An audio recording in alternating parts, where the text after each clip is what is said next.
Can you tell what this is? It may look like a dentist's worst nightmare, but could it actually be a remnant from an extinct creature that once roamed the frozen tundras of the last ice age? Today we're going to sink our teeth into a chilling find.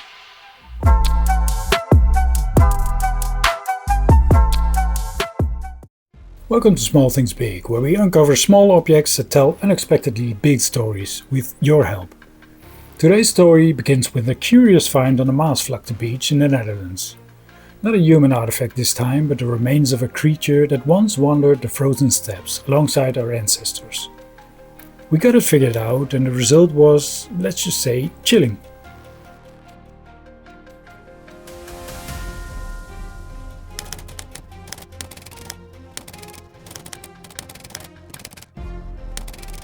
Our journey begins here.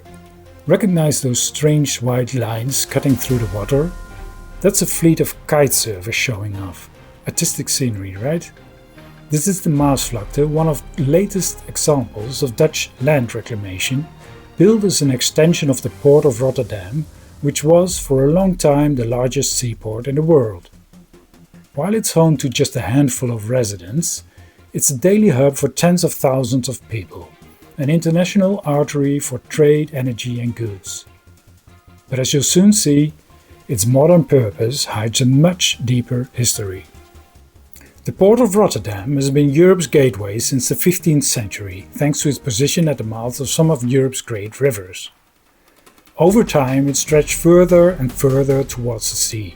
By the 1970s, expansion meant literally creating new land, the first Maasvlakte. Since 2008, Maasvlakte 2 has continued that process, and it's currently still being developed. How do you build an entire new coastline? With some very large vacuum cleaners essentially. Trailing suction hoppers, dredgers, suck up land from the seabed 10 to 15 kilometers offshore. And then either dump it, pump it, or most dramatically sprays it out in great arcs, a technique called rainbowing. Spectacular and practical. So why does this all matter to our find? The origin of that construction sand helps us work out just how old it is. The dotted areas on this map show where dredgers collect sand today. But here's the catch. What's seabed now wasn't always seabed. During the Ice Age, most of the seabed you see here was Doggerland. Vast grasslands, forests, rivers and yes, plenty of animals and humans roaming about. We'll come back to Doggerland shortly. But before Doggerland, let's talk about our dig site. Strictly speaking, there's no digging involved. The North Sea does the work for you. Every tide, and especially every storm, turns the beach into a natural conveyor belt, dropping fossils and artifacts right at your feet. If you go yourself, time it with low tide when more of the seabed is exposed. All you need are some good boots, a backpack and a sharp eye. Alright, let's get into the nitty-gritty. Our find stands at roughly 60 mm high, 40 mm wide and 23 mm thick. And for something so small, it's surprisingly heavy, clocking in at 60 grams. Looking at this, you can immediately tell it was once organic, though it now feels more like a heavy mineralized stone.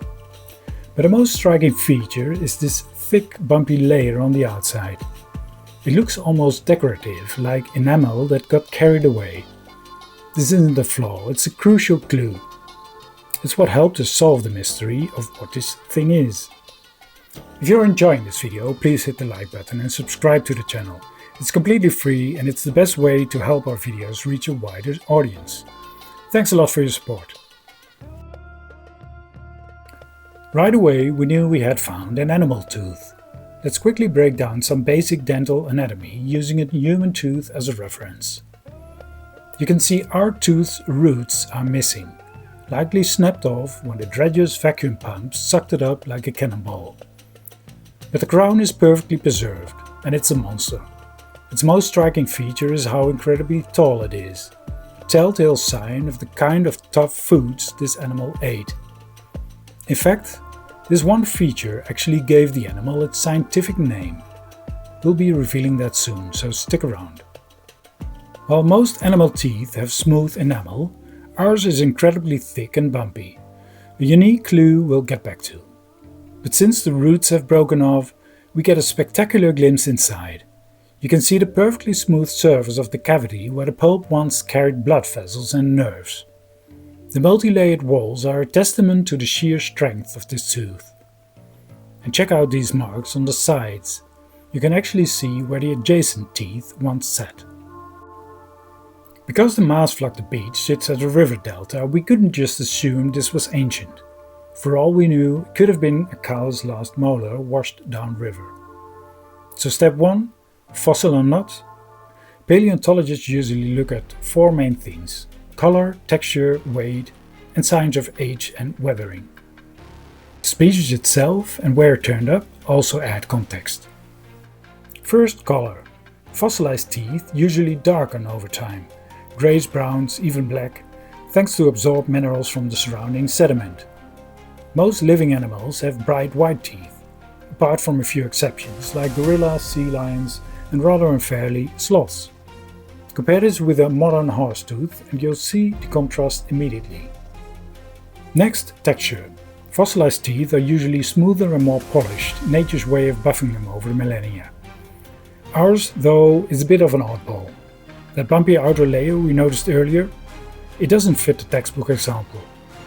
Do you know what advantages this coarse coating could have provided the animal? Please share your thoughts in the comments. Third, weight. Think back to losing a baby tooth as a kid. They feel almost plastic, right? Fossilized teeth, by contrast, are much denser. It's tricky to compare directly since we don't have a modern version of this exact tooth, but ours clocks in at 60 grams. For its size and hollow structure, it feels heavy, more like a rock than a tooth. Finally, age and weathering. Fossilized teeth often show cracks or pits. Ours does have scratches, probably from dredging or being tossed about by the sea. But the deeper cracks you see here are genuine signs of age. So apart from the odd texture, our find ticks all the boxes. It's a fossil.